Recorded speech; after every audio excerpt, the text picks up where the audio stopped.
Hi everybody, I'm John Rivera and I am with Greg Fose, and if you are a real estate agent, real estate investor, or even have a passion for real estate, you're going to want to stay tuned for the Learn and Grow series with Greg Fose.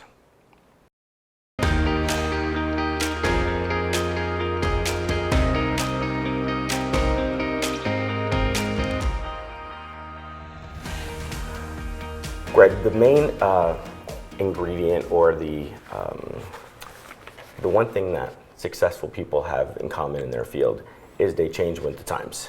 When the times change, you adapt. In reading about eXp Realty, I read a lot of cloud-based this, and artificial intelligence. Is that a sustainable model? Is that the future of real estate? It's a probing question. I don't know what the future is. I know what the past was, and I know that I can't go back. I can only go forward. The key to the success in this disruptive technology is agility. When it changes, can we change? And the answer with the model that eXp has built is yes, we can. And we have designed everything to be able to change that way. And I'll give you a little example that really impresses me immensely with the company. And this agent-centric is an overused term, but there's so much participation from the agents themselves because they are owners. They're vested in the company. That when a new idea comes along, it generally comes from the rank and file, from the agents. And is that a sustainable model? Let me tell you something else. When I first embraced Amazon as a supplier to my family and to my home, I couldn't drive by as a commercial real estate guy a retail establishment and think, what's the future of that going to be? Then when I embraced the cloud-based office environment of eXp, I no longer could drive by an office building without thinking the same thing. What's the future of the office environment going to be?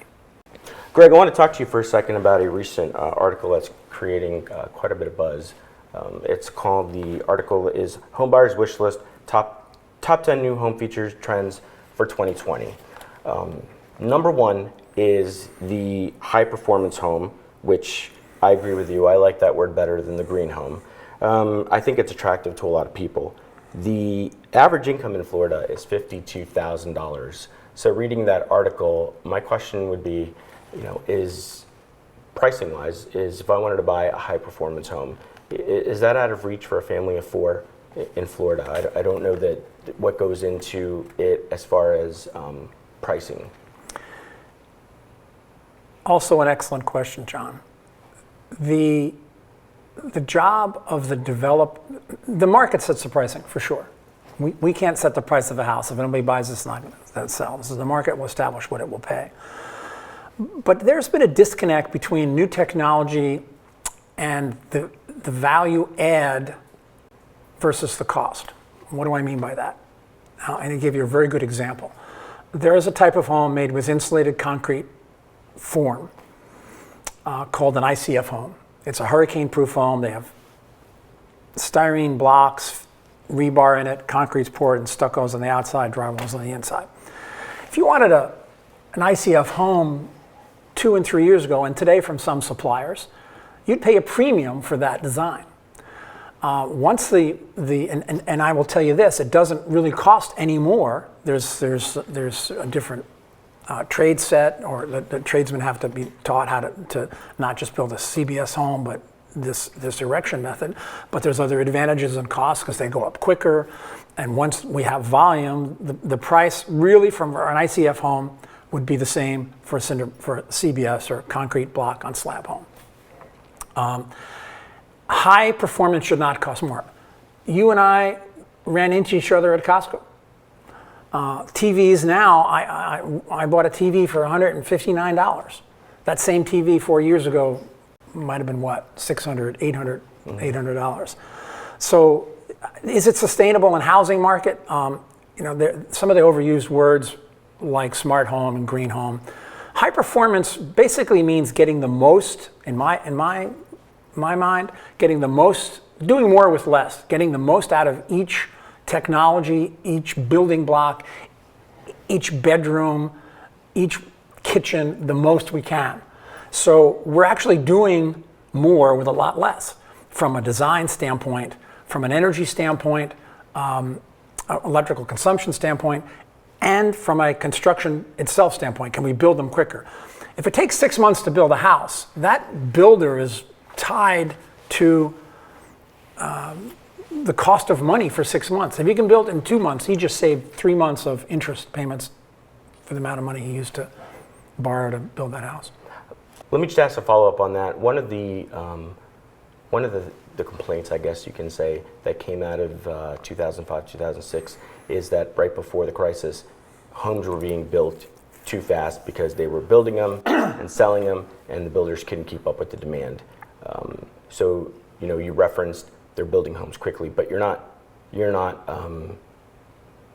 jeopardizing quality, correct? This is not the same thing as back in 2004 or 5, where builders were just pumping them up and to sell them.